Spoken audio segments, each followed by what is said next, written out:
هاوڕێن ئەو کاتان باش چۆنن بە هیوام باش بن هاوڕێن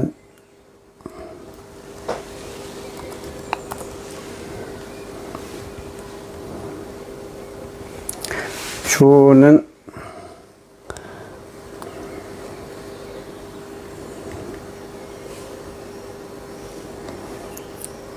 دنیاک ڕێز هاوڕێیان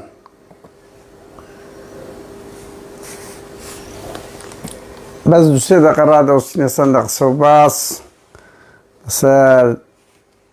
ئەو تاوانەی ئەوڕۆ ئەو قەشمەریخانەی ئەوڕۆی مەسرور بارزانی دەکەین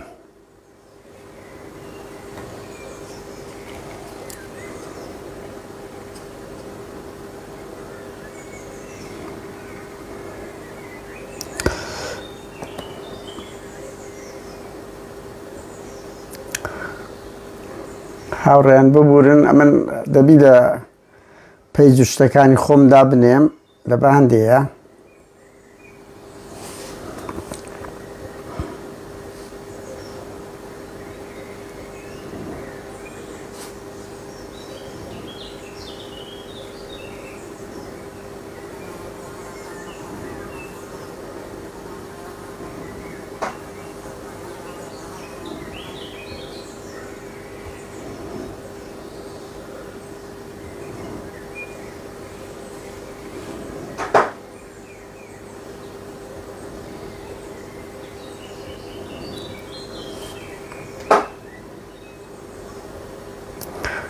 هاوڕێیان داوای لێبوردن دەکەم بەس یەک دەقام بە تەنیام بچێ نەزانی دەستگایەکی زۆر گەورەمان لە پشتە زوو ئەڵێنەجە میت و ئیتلاعاتی کاکە وەڵای میت و ئیتلاعات بنێسە دوو ئەدمین لەگەرمان دەبوو هاریکاریەکی دەکردین یان عەقید وەڵا برا عەقید و تەیار و نازانم ڕۆژێک دەرکراینە ئەوەیان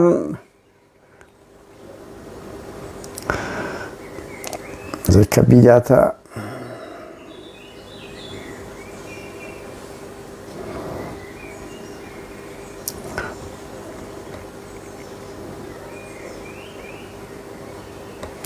بەخێر بێن ئاوڕیان نامەیەکی کراوەمێ لە مەسرور بارزانی لەسەر ئەو چالاکوانانەی بادینان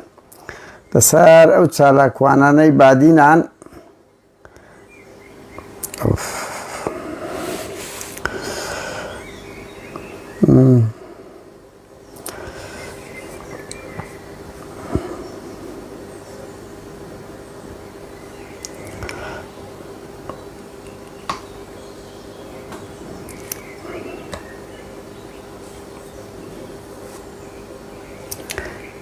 دنیاک ڕێز هاوڕێیان ببورن بە هەرچی بڵێم ئەوە دەبێت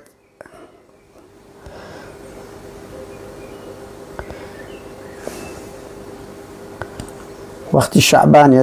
ئەرداڵی خێڕیە دێتە سەخەت ڕێکلامی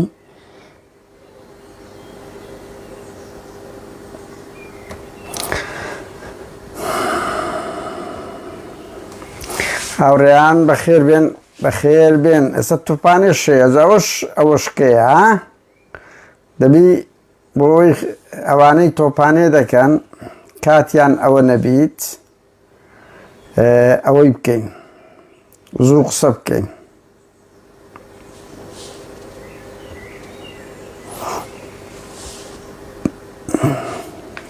بەهەرحاڵ هاوڕێیان چ بکەم لە پەیجە سەرچیەکەم ناتوانم قسە بکەم زۆر ناچارم تەعبانێ ئەرداڵی خێڕیە ببورن تاعن هاوڕێیان ئینسان زۆر بۆ خۆم پێم خۆش نییە قەت قسەش بکەم ئەوانە بەڵام ئەوە شتێکتانە بژێڕمەوە لەسە هەندێ بەرلەوەی تا برادەرانی پاراستنیش ئامادە دەبن تەزیل دەکەن کاکە پێیان بڵێن ئامادە بن ئەو شتانەمان هەموو لێ تەزیل دەکەن وەکو بەڵگا با سەبرەش بگرین هاوڕێیان لەسەر ئەو جوێندانەی تاعن خۆش نییە ئەگەر ئەو نمونەیە منیش باز دەکەم هەر خۆش نییە بەعز بکرێتن دەبێ ئینسان قسەک جودابی جودا لە چاو ئیتکە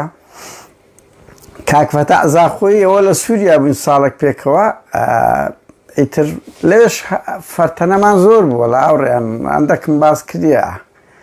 ئیتر ئەمە کاکفەتا ئەزاخۆیم بەگرتندا و تێمتەقا کاکفەتا ئەوتی ڕۆژێک بۆ مزەفەر نەواب شاعیرێکی دیاری عەرەب بوو عێراقی بوو جوێنی بە سەدام دەدا ئەزانم ئەولاد القەحبەتی لە شعریدا هەیە تەوعان ئەوە دەڵێن لە شعر دەکرێ بگوترێ وتی پێم گوت کۆ ئەو زمانەی بەکاردێنێ وتی کاکە چ بکەم سەدام لەوەی نەبی تێناگە برێم دیکتاتۆر جێی لێ نییە برێم فاشی جێی لێ نییە بەس کە پێی دەڵێم یا ئەولاد القەحبەتی تێدەگا تەعانە مزەفەر نەواب شاعیرێکی زۆر بەناوبانگە شاعیرێکی ئۆپۆزیسیۆنی بەعز بوو کەسایەتێکی زۆر تێکۆشە شعری بە تواناشی هەیە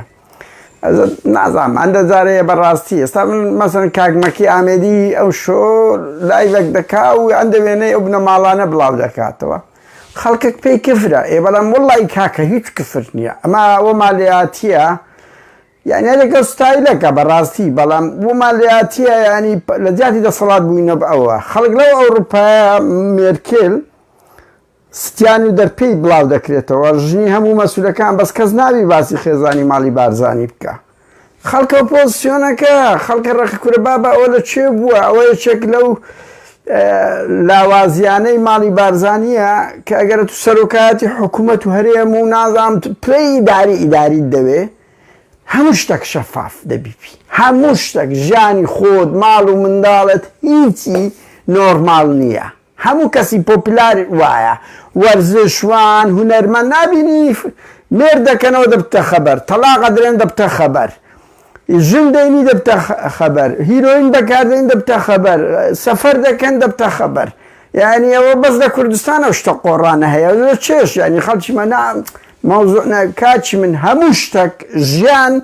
بچووکترین جوڵەی هەموو مەسئولەک لە خۆی و ماڵ و منداڵی لەژێر زەڕەبینی ڕۆژنامە نووسیە لەژێر زەڕەبینی ئەوە بەس لەش عەقڵێت متەخەلفەکان وابیر دەکەنەوە ئەگەنە تخوا مەعقوولە کەس نەزانی ژنی مەسعود بارزانی ناوی چیە و وێنەی چییە 10 ساڵ سەرۆکی هەرێم بووە ئێستا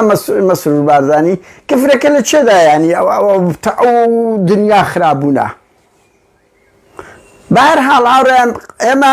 چالاکوانی مەدەنین قسە و باز دەکەیتەوە ئەنا کاکمەکەیشە بڵاو دەکاتەوە لایوی دەبی لە قەفدە پرێس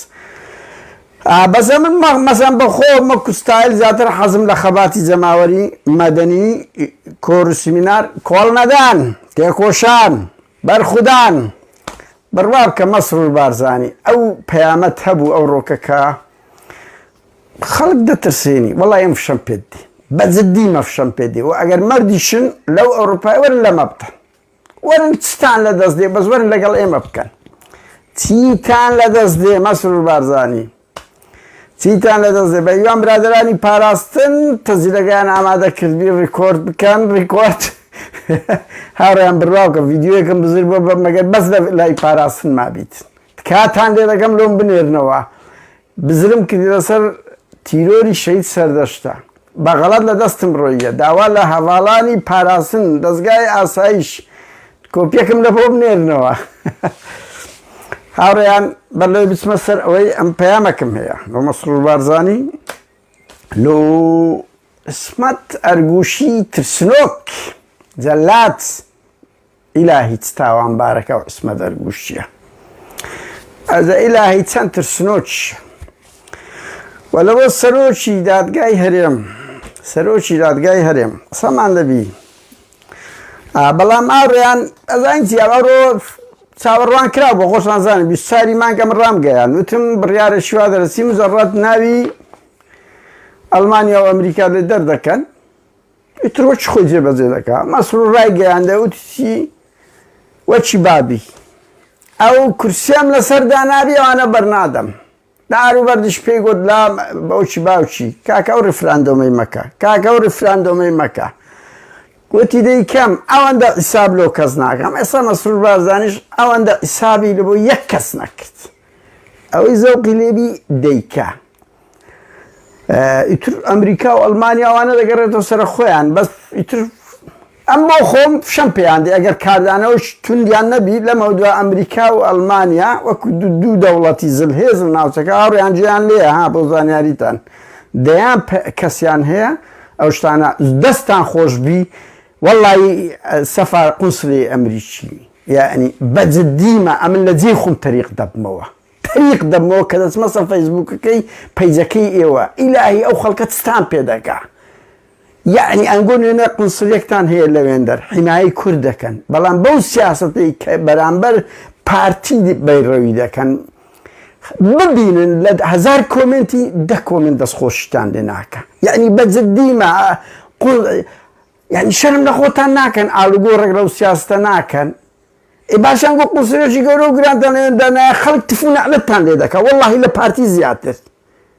و دەستخۆشێکی من هاوڕێیان من دەستخۆشی زۆر گەرم لەو حرەکەیە دەگەم لە ناو سۆسیال میدیای کورە وەڵڵاهی من مەسئولی کورد بم ئەو ژیانە بێ ئەخلاقی و بێکەرامەتیە کە هەر پۆستێک بنووسم لە 1990 بەس تف و نەعلەتم لێ بکە بەرجددی نامەوێ یعنی باشەوە خزم و کەس و کارتانی ئەو مەسئولانە پێتان برێن کورە بابعی بکەن کورە شەرم بکەن ئەو خەڵکە تف و نەعلەتتان دەگا آخر بەجددی سیاسەت ئەوەندە دەینی ئەو ڕەنگی ئێستاکێک لە سەجادەی بەمەلا بەختیاری بە منێ خوێڕی زۆر لە بەردریبی بەڵام وەڵڵی لەو فەیسبووکەی مەلا عەشرت پێ دەکرێت مەحموود سەنگاوی عەشرت پێ دەکرێت کورە مەسئولەکانی پارتی یعنی بەڕاستی خەڵک نییە پرۆتستۆ و ناڕەزایەتەکانی خۆی گواستۆ ناو سۆسیال میدیا دەستان خۆش بین سووک و ڕسویان بکەن بە قونسڵی ئەمریکی بەوەی ئەڵمانیاش ئەگە کاردانەیان نەبوو ئەگە کارد دیارە ئەمە ئاوریان ئەمە بڕیاری مەسروری ڕوو دەرچووە بەڵام ئەمە نازانین کاردانەوەکان چۆن دەبی لە ئایندە من دڵنیا مەسرور بازانی شکستەی گەورەی بەوەی هینایە تۆماری کورد ئابڕووی چوو لە ڕێغراو نێودەوڵەتیەکان سەیری مەکەن ئەوزای هاتە بەلجیکا داوە شێن هات بە ترسەوە ئاخر ڕۆژدێ یەک دنیا ئیمایەشەوە کورای هاوار سەرۆشی وڵاتان دێ خەڵک بە پێشوازی دەچی یعنی چەند خۆش بوو سەرۆک حکومەتێکمان هەبایە کۆڕەچی بکرد بەیە هەمومان بچوبوونە گوڵمان بدابایە لە جیاتی خۆمان حازر کردەوە هێلکەوتەماتە بەجددی یعنی لۆ دەترسێ مەسرور ئەگەر ئەو فعلە خراپانە نەکەی یعنی تاچی کورد تێنووی سەرۆکەچی خۆشەویستە تێنوو نازم تێدەگەیان ناو تێناگە ئەوە جێ لەو کۆیلۆ مۆیلانە نیە چاردەوروبەریتی بڕوا بکەن ڕاوێژکارەکانیان گەورەترین دوژمنی ماڵی بارزانین چکە حەقەتیان پێناڵێن من ڕەنگی هەندە شتەبی لەمەودا لە بۆ وەتسئابی شەخسی مەسرور بارزانی بنێرم کاکەوە هەر دەچن پێیان دەڵێن ئەنگۆوان و گەورەن و خۆشەویستن و فشێ کورە وەڵاوانی بەخوا ماڵی بارزانی بڕوان پێ بکە سەدام لە هەشتاکان چەند قەبیح بوو ئێوە دەبڵن پار ئێچێتیەکانیش دەبڵ قێزەوەنن یعنی نازام ئاگاتان لێیان نەد وەڵڵا و داعیشە نەرم بە خەڵک بە چەپڵە پێشوازی لێ دەکرد لە ڕقی ئێوە هاوڕێیان باکات نەکوژین ئەڵێن تۆ بانێشەیە یعنی ماڵی بارزانی ئەهلی بەڕاستی قانون نینە ئەهلی حکومداری نینە یعنی دەی بەڕاشکایی بڵێن کاکە عیبە وەڵڵاهی ئەمن بۆ خۆم یعنی خۆش نییە لە ڕاقیترین وڵاتم هەموو تەمەنیشمالەوەی برتەسەری هەندێک پشۆک بدەن بەس بەڕاستی نەعەدالەتیەکانی پارتی و یەکێتی و گۆڕان ئەوەندە قێزەوەنا و سیستەمەکی ئەوەندە جوان لێرە دەبینین خۆمان پێڕاناگیرێ بەڵام بەڕاستی ماڵی بارزانی کە پلەیەکی حکومڕانی بوونەوە یەکێتیش نموزەدەکی هیچ جوانی ئیداری لە چاو پارتی پیشان نەدایە تا خەڵک بڵێ وەڵای ئەوە یەکێتی نموزەدەکی جوانتری هەیە بەڵام ئەو حکومڕانیتەی ئەو لەو 30 ساڵەی کە پارتی پیشانیدا لەگە یەکێتی بەڕاستیە مگەیشمە قەنەعات هیچ کە تاریخی کردبەوەی نەخوێنەوە پیلانی داژیشکەران بە وەڵای دەرکەوت هیچ نییە پیلانەکان هەموو لە ناوە خۆمانە هەموو کوردە بەهەرحاڵ هاوڕێیان بۆیە ماڵی بارزانی ئەهلی دەوڵەت نین ئەهلی حکومداری نین ئەهلی قانون نین قانون لە شوێنە کەبی ئەوانە ناتوانن دیموکراسی لە شوێنە کەبی ئەوانە ناتوان گەشە بکەن ڕاستەگە من هاوڕێیەکێتیم ڕۆژە گوتی برادێکمان بە نەچیری لە مێژە گوتی لە نۆتەکان گوتی بە لۆ مەجای دیموکراسی نادێت کاک وەڵڵا مەجال بدەین دەمان خۆن مەجال بدەن دەمان خۆن ئەوە لەسەر هەندێک شتەشکی کاک فەتە ئەزاخۆیتان لەو ژەرمۆ زۆر خۆش بوو هاوڕێیان وتی لە سووریا مخابرات داهاتەکەن هەموو حزبەکان بۆ زانیاریتن مانگانە بوو ساڵانە بوو نازانم وای راپۆرت بدەن و سەردان بکەن تبێکم باش ئەو هەویەی ئەحوالی عەرەبی ئین المواطن العەرەبی سووری لۆ نادەنە کوردان یعنی ئەوە چییە نادەنێ کاکە ئەوەیان بدەینێ داداوای حکمی زاتی دەکەن حکمی زاتیان بدەین داداوای فیدراڵیە دەکەن ناوەڵایەت بە هەویەکەشیان نەدرێتێ ماڵی بارزانی ژەوەندە دەترسێن دەزانن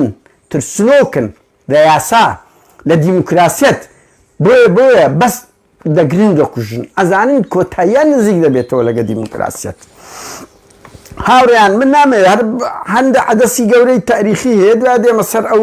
پەیامەی کە دەمەوێت ناوی ئێمەش تێدایە ناوی عەبدەی شوباتیش تێدایە لەو سکاڵایی یعنی هاوڕێیان کۆسەر ئەمری ئەدامی دەرچوو سەدەمین جار باز بکەین دە ساڵ جێگری مەسعود بارزانی بوو ئەمری ئەدامی هەستشتانی ڕغا نەکرێتەوە بۆ زانیاری لەسەر قەتڵ و عامی زاخۆ قادر جەباری نازان مایان زیندیە ئەوە ئەمری ئەدامی لۆ دەرکرد بوو مستەفای سەید قادری ملپانی گۆڕان ئێستاش ئەمری ئەدامەکەی ڕغا نەبوویتەوە لەسەر کوشتنی 56 سەگداری پارتی کە جەریمەشی گەورە بوو لە 97 بە دیدی هەمیان گول لە باران کرد لە ڕانیە هێشتا ڕغا نەکرێتەوە کەیزی سەردەشت کەسەچیان هینا وەڵا 3 مانگ پێشترێ زیندان بوو چیان من بردیتە کەیسی سەردەشت ئابڕووبەری کەیسی سەردەشت وتیان تیرۆریستە دەیان تیرۆری کەی سیاسی وەکو مەسەڵەن مەسعود بارزانی وا تەلەفۆن لەگە بابی شەیدی دادی کرد گوتی بکوژەکان دەگرم ئەرێ مەسعود گرتت وەکو دەیان لیژنەکانی کە ئەو هەموو لیژنە و بڕیارە دەرکرد تو ویژدان مەسعود بارزانی یەک بڕیاری خۆ جێبەجێ کردیە لەوەی لە خزمەت خەڵک بی لە مەسەلەی ئەرازی تەجاوز و لە مەسەلەی تجارت بە داعش و نازانم عەبدەی شوبات و ئەو هەموو دەستخەتەت هەیە بە جیمال و تاریخ ئیلاهی هەمووت هەر بەس بە قسە کرد هاوڕێیان یعنی پێویست ناگە بڵێ هەمووتان دیتان کەس لەگە مەسرور بارزانی نەبوو لەو کەیسی زیندانیە سیاسیانە کەس تەنانەت نێچیری ئامۆزاشی لەگەڵی نییە تەنانەت 3 بەشی پارتی لەگەری نییە کەس لەگەری نییە بەڵام مەسرور دەرێت تەواو بە زەوق خۆمە ئەنە دەولە لویسی 14 هەبوو لویسی 14 فەڕەنسی هەبوو قرارێک شتێک دەرچوو وەڵا چوو قرار دەستور و ئەوەی برم قوانینی ئەو سەردەمەی فەڕەنسی دڕان گوتی ئەنە دەولە و دەولەت و ئەنا ئەوە ئەمە لە تاریخینمان یعنی من دەوڵەتم دەوڵەتیش ئەمنە مەسرۆریش وای لێ کردیە ئەو دەوڵەتە و دەوڵەتیش بە خۆی دەگە ئاریانی کوڕی تەواو فشەی بە لاور شێخ زەنجە تو بڕوا بکە ئێستا بینە سەر ئێوەش وەڵڵی مزایدەتی بە مەبدەئەم هەموو یەکێتی مزایدەتیە هەموو گۆڕان مزایدەتینە کاچی من ڕێی حزب فلسەکی سوستا ناکە ڕێی شەخسینگۆ فلسەکی سوستا ناکە تیمی حکومەتان کە بڕیاردەری ناو بڕیاردەرە و ئەوە هەویە ئەزانیتی ئەو کەسێک دەرێن ئەوە ئەوەندەی کوشتیە ناخوا ئێستا مەسەلەن ئەمە بەڵگەمان 100% هیچ دەدەستنێ کە مەسرور بارزانی تیرۆری سەردەشتی کردیە لەگەر ئەوەی هەمومان یەقینین بەڵگە دەخوا بەڵگە یعنی ئێستا من بچم شکایەتم لە نیمە قیادەی مەکتەب سیاسی پارتی وچێتی 2011 کرد بەڵگەی زەعیفم لەدەست بوو بەڵگە نەمتوانی سەرکەوتوو بووم بۆیە قسەی حیزب قسەی لاهوری شێخ زەنجی بە هەر سەرۆک حیزب بیر قسەی عومەری شێخ عومەر سید عەلی کە ناوێری دوو قسەش بکە بە جددیمە نەوێرا دوو قسەش بکە لەسەر ئەوەی یەک فلسی سوستا لە ناو دنیای سیاسەت هەندە ناخوا لە پەرلەمان لیستی پەرلەمانی کە بڕیارێک دەربکە بەڵام لەوەش گرنگتر تیمی حکومەتە تیمی حکومەت لاور شێخ زەنجی ئەگەر ڕازگۆی لەگە کەسی ئەوانە قوبات تاڵەبانی بڵێ با بەیاننامەگەر کە بڵێ ئەو بڕیاری دەرچۆ بڕیاری مەسرور بارزانیە ئێکاکچی من ئاسایشی گشتی دەریام لەگەڵ دانیمە لە پێنجی هەموو کات دەرێن سێتان دەرێن لەگەنینە وەنیا یعنی لە حیزب دەڵێ لەگەنینە پەرلەمانتارەکانتان دەرێن لەگەنینە میدیاتان دەرێن لەگەڵینە تیمی حکومەتتان لەگەڵەکە لە هەمووی گرنگترە تیمی حکومەتتان لەگەڵدایە قوبادە ملپان یعنی بە جددیمە ئەوەش بڕیاردەرە وەرن وێر بن یەک جار بە ناوی تیمی حکومەت یەکێتی و گۆڕان هەڵوێز بنوێن بڵێن ئەو بڕیارەی دەرچوە ئێمە زدی هەموو دنیا زدە یعنی قابلە هۆمان ڕاید وۆش و ئەمنستی و پەرلەمانی ئەوروپا و نازانم هەرچی ڕێکخراوە لە مەسرور بارزانی عاقڵتر ئەوەترە ئینسانترە و قانونیترە هەمووتان دەزان غەدرەشی زۆر گەورە لەو پێنج تێکۆشەرەی بادینان دەکرێت ئرهابەک هەیە ئەوەی لۆ مەسرور بستە سەر یەک بەیەک ئەندامەکانتان دەگری یەک بەیەک ئەندامەکانتان دەگری بە قوبادیشەوە زۆر بەبەسیتی سبەی برێن قوباد وەڵام ئیطلاعاتی ئێرانە چ دەکەی ئەو دەمی چێژ ئەوە دەبی ئێستا هاوڕێیان هەموو لایەک ئێستا سنوور لە بۆ مەسرووردا نەندرێ زۆر خەتەرە وەک هەموو دیکتاتۆرەکانی دنیا بدایەتەکەی ئەگە پێشی نەگیرێ دوای ئەوە خەتەر دەبی بۆیە فشەتان بە هەڵوێستیەکێتی دێت ئێستا چوو لە میدیای دەکەنە هەراورا هوربێتن قسە چی بکە و لەولا بگۆڕان بێ مزایدەیەکی بکە یەک فلز ناخوا تیمی حکوومەتتان ئەگەر ڕاست دەکەن ئیدانە بکەنەوە کۆمو جارەکان بڵێ ئەمە لەگەڵ ئەوە نینە وەرئەنگۆگە شەراکەت ئەو حکوومەتی شەراکەتە ئەو بڕیارانەش بە ناوی حکوومەت دەرەچی هیچ کە مزایدە لەسەر جێلاکی ئێمەمانان مەکەن ئەنگۆ بەشدارن لەو تاوانە لە بۆ ئێستا و ئایندە ئێستا و ئایندە هاوڕێیان ئەوروپا و ئەمریکا شاڕێ من نامەیە قسە بکەم زۆر بکەم یان ئێستا ئەمریکا بەڕاستیە من لای من زۆر بچووک بوویتەوە ئەو ئیمپرات ئەم نادەزانم هەرزوو درەنگ ئەوە چی ئەزیێتە چی مەسرور بارزانین دەچکو ئیهانەکە زۆر گەورەیە زۆر گەورەیە و دووش هەر قونسڵیە نییە هاوڕێیان دەبینن لە ماوەی داهاتوو لە ماوەی داهاتوو چۆن ئەو کەیسە چەر لە نوێ گەورە دەکرێتەوە دەبینن هەموو قونسڵیەکان بکڕین مەسرور بارزانی هەموو سەفارەتەکان بکڕی بەس سنتەرەکان ناکردوێ سنترالەکان لەناو هەموو حکوومەت و وەزارەتە هاوڕێیان بن دەگەدەیان بەرپرسی دۆسیێ عێراق لە سوید پەرلەمانی ئەوروپا پەرلەمانتار دانیشتیمە ئەنواعن هەن زۆر مەبدەئین هەشن هەڵپەرستن بەڵام خەتی گشتی هەیە کە کەس دژ نییە چەپ و ڕاست حتا ڕاستستەکانیش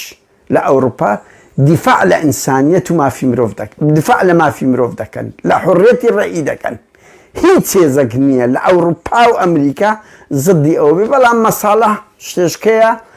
شتێشکەیە بۆیە قونسڵ دەکڕی بە فلیم دەیگری بە ژن دەیگری بە پارە دەیگری فشەیە سنتەر کلیلەکە لە دەست ئێمەیە و دڵنیاش بکە لە دوای مانگی هەشتەوە دەبینی چەند سیمینار بەس زدی مەسرور بارزانی بکەین هەموو فۆکسمان لە ئەوروپای بخەینە سەرەوی کۆویە و دەیکە کاکە من بابم شەیدە یعنی ئەمە مەسرور بارزانی مەئمورە ناوکە ئیلاهەک خەڵق خوێنی دایە کاکە تەمەنمان ڕۆیە لە پێناوی شتێک پێی دەگۆدرێت کوردادی ناکرێت بتە مزایەدا من یەک لەوانەی بە دەنگم هەر لەبەوە نییە شێروان هاوڕێیەکە و لە عەفدەی شوبات لەگەڵ ئێمەیە نا من دیفاع لە خەملا لە عمری خۆم دەخۆم بەهاری عمرم لە پێناوی عەدالەت و ئازادی بوو لە بۆ کورد ئێستاکە مناڵە چووکو مەسرور بارزانی هاتی سەر حکم بە کەیف خۆی چەپ و ڕاست دەیەوێت بە کوتی کاچی منە تو چی یعنی بەجددیمە چه قوربانی دایە چت کردیە لە بۆ کورد ئێستاکە ئەو هەموو دزی و تاڵانی و حکومڕانی دەکە هێشتا قبوڵتان نییە ئێمەمانانیش ڕەخنەتان لێ بگرین سەرنج بدەین دەبێت نابی دیکتاتۆریەت بسەپێ لە کوردستان خەباتێکی زۆر مەدەنی دەکەین ئەمەمانان هەمومان دەوایان بە چالاکی مەدەنیە کەچیا وەشتان پێ تاوانە خەڵک تا ئێستا یەک بەرپرسی پارتی وێچێتی نەکوشتیە یەک شەقی شیرێتان نەدایە ئەوە ئەنگۆنە هاوڕێیان من نامەیە بچمە سەر هەندێک شت هەیە ڕەگەز کەمالێک لە ناومان پەیدا بوو بە تاقتنە چتە ئەو لای کورد لە مەسروری خەتەرترە من نامەوێت ئێستا ئەو ماوەی قسەمان نەکردیە قسەش ناگەین لە بەخاترێ و کەیسە بووە بە بەرنامە لە دوای 5-6 مانگ خۆی بزر کرد هاتەوە لە دوای ئەوەکەی دەستی کرد پەیجی منە و نازانم ئەوە ئی منە و هەموو شەخسی ئەوەی خۆمە ئەوە لە کوێ بووە هەموو ڕۆژەش ڕێکخەر کە ئەو شتانەوە لە ناومەش بوو ناوی لە خۆ نابوو هاوڕێخەر 4 کەس بووین لە ستافەکی پەیجێکمان هەبوو ناوی لە خۆی نابوو هاوڕێخەر دەس کۆنگرە و کۆنفراس و بڕیارێک دەرچوو بەرحاڵ من نامەوێت کە کەسێکی هەرزەکارە بەڵام کە ئیش دەکەیت قسە ناگەین دوش ئەو کەیساوای کرد ئەمە بێدەنگ بین بێدەنگش دەبین تا قسەکەی وردەبتەوە بەڵام دەبینن یعنی ئەلا بدایەتەوە لە جارەکەی تری شێروانگیرە و ئەو جارە ژیرە بەشەکی عەفدەی شوباتە و عەفدەی شوبات ڕێکخراوەکە یان ببورن پەیج بوو کە زۆر کاریگەر بوو بە دەلیل ئەوەی لە تەک ناوی ئەڵمانیا و ئەمریکا ناوی هاتە پێش وبەشێک لە گرتنەکان بەهۆی ئەو فعالیەتانەی هەفتەی شوباتە لەبەر ئەو گروپەکە 11 ساڵە لە سویتەیە سەدان کەیسی جوڵاندیە نەکە ئێستا لە مێژە هەر لە کەیسی هەفتەی شوباتەوە کە دەستمان پێکرد لە 2011ەوە هەر لە سەید ئەکرەم و نیاز عەزیز و کارزان کەریم و برایەمی کاکە حەو دەیان شتە بەرحاڵ ئەو گروپێکی زۆر تێکۆشەر ئەوە نییە بەیاننامەمان لە بۆ ئەمنستی نردبی کە سەدانمان لۆ پەرلەمانی ئەوروپا کردبی لە بۆ سوید ئەو ئەمە چالاکی مەدەنی داهێنەرەکان هەموو هەفتەی گروپی هەفتەی شوباتە کردیتی کەتنە دوو بەرپرسەکان داهێنەر ئیوی ئەوانە سیمیناری ناو پەرلەمانتارەکان ئێمە بوون خۆپیشاندانی زەماوەری و مەدەنی ئێمە کردیتمە بۆیە پارتی لەو ڕێکخراوە زۆر گروپە زۆر پەستە ناوی کردیە بە تیرۆریسمان لە قەڵەمدایە و شخصی ئێمن کاگمەکی ئامێدی کاگرەنزەر گراوی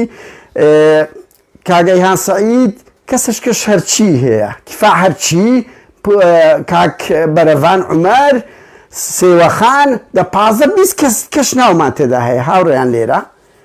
بەڵام یعنی ئەمە ئێستا کردە تیرۆریست مەسرور بارزانی بەپێ قانونەکەی خۆی ئەمەی کردە تیرۆریست ڕێکخراوی گروپی هەفتەی شوباتشی لە سوید کردە تیرۆریست من لێرە پەیامەکەم لە بۆ مەسرور بارزانی و ئسمە دەرگوشی و سەرۆکی دادگا و ئازاد خۆشناوی ملپانە سەرۆکی دادگای تێهەڵچنەوە تا زۆر ترسنۆکە وەڵڵی ئازاد ئەخلاقیان ڕێم نادەگەنە قسەی زۆر خەتەرتمدایە ئێوانەتان بە تیرۆریست لە قەڵەمدایەوە ئەوانەشتان بەو کیسەی ئاسایشی ئەمنی ئەوەی لە قەڵەمدایە بەڵام ئەگەر هەمووتان لە مەسرور بارزانی لە بۆ خوارێ یەک تۆز غیرەتتان هەیە وەرە لە سویچ کار لە مکە وەرە لە ئەڵمانیا شکایەت لە مەکی بکە وەرە لە بەلجیکا شکایەت لە ڕەنزدەرگرایی بکە ئەگەر درۆ ناکەن ئەگەر بڕواتان بە قانون هەیە ئەگەر ئێمە ئاسایشی هەرێممان تێکدابی فەرمون وەرن ئەمە جنسیەمان هەیە تاان فشە دەکەن دەیانگەڕێنینەوە بەخوا هیچتان پێ ناکرێن بەڵام وەرن ئەگەر جورئەتتان هەیە یان مەلەفەکان بدەنە پارێزەرەکان تاوان هاوڕێیان بۆ زانین تا ئێستا ناوێرن مەلەفەکان بدەنە پارێزەرەکان بەس ئەگەر جورئەتتان هەیە مەلەفەکان بدەنەوە بتوانم شکایەت بکەم ئەخرە من ناتوانم ساڵها بچم شکایەت بکەم یان ئەوەتە غیرەتتان هەبی وەرن ئەو تۆمەتانەی ئاڕاستەی ئێمەتان کردیە ئێمە هاوڵاتی ئەوروپین شکایەتمان لێ بکەن ئەگەر گوێریتان هەیە ئەگەر ناترسن ئەگەر بڕواتان بە یاسا هەیە ئەگەر پیاوی دەوڵەتن ئەگەر تۆزێک کەرامەتان هەیە وەرن لە ئەوروپا شکایەت لە ئێمە بکەن فەرمون نەکوڕی فەقیر ببایەنە ژۆرێ کوردستان تووشی ئەو دووریانە گەورە بکەن لەسەر میزاج لەسەر ئینتقامی سیاسی کە لە سیاست نابیست ئینتقام هەبی ئەیلاهی ماندێلا ئەوەی کە 20 ساڵی خشتە زیندان بەخۆی چۆکلی بەخۆی چۆکلی کورە ئەو هەموو خەڵکە لێبوردەیی هەیە بەس لێبوردەیەکی ماڵی بارزانی پێ بڵێن بەبێ پاکانە بەبێ پاکانە پڕکردنەوە یعنی لەگەرەوە یانی چیان نەکردە بۆیە من داوا لێ یەکەم مەسرور بارزانی وەک سەرۆکی حکوومەت کاکە وەک هاوڵاتیەک شتێکی مەشروعە وەرە شکایەتم لێ بکە لە ئەوروپای فەرموو وەرە شکایەتم لێ بکە ئسمە دەرگوشی کە تو سەرۆکی بەناو ئەوەی کورە وەرە بە سەر دەربینە کورە کاکە شکایەتم لێ مەکە ئسمە دەرگوشی کورە وەرە سەرۆکی دادگا وەرە بەس لە ئەوروپای پیاسە چی بکە وەرە کاکە شکایەتمان لێ بکەن ئەی هاوار ئەو شکایەتێک بە مەناڵی تیرۆریست بە مەناڵی ئاسایش هەرێممان تێکدایە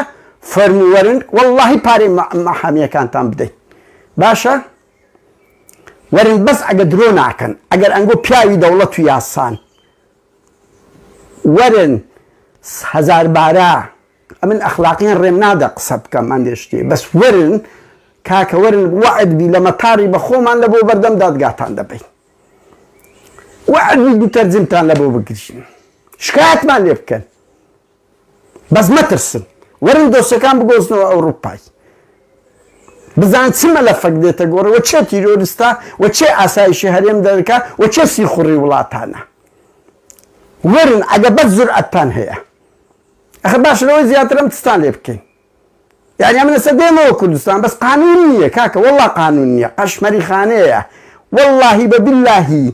شێتەکانی کوردستان ئەوەی کە باری دەرونیان هەیە حکمیان بدەیە لەوەی مەسرور و قوبادی و گۆڕان باشتر دەکەن إبرام كاكا ورا هموما متفقين لوي كاكا ورا أو كيسا نالين أما ورا شكات ماليبكا مصر بارزان ورا أوزاري شكات ماليبكا وعد بي تلقناكين وعد بي أقر ديلو شكات مان أقر أما حريكك مان يجزمو جول نازل ديتو كرت حقت بي ورا بس شكات مان أوروبا ليبكا ورا أو كيسا بينا أوروبا يعني لو تحدى تري تستان ليبكين لو بطالتر ليش كان ليه ماذا كي أما تيرورستين يعني إنسان تأسف له دخوا همو خباتم سولكي يعني بالواقع 20 سنة لو أوروبايان دقا لو كرت والله بوقك كتب دمي فريز مان تا استاش تأسف في بيه دخوم ولك بتكاتا تيرورست بتكاتا تيرورست تراو هلا بتين ترزي داعش بتين تصر اوي همو جيان مان دجي خبات كديت بأوروبا شوا آخر هاوريان بقصة خوشة كس ناويري كس آمادني هم ساعاتي عمري لو أوروبا نازداري بين خدمت لكرد وكردستان لابني كيسي أنفال أمد برديت ما سركوتوين بجيفاني بطال لقرها أو هاورياني تساك ولا استاكا بتكاتا ولا مخرب وأساي شهري ميتيك ده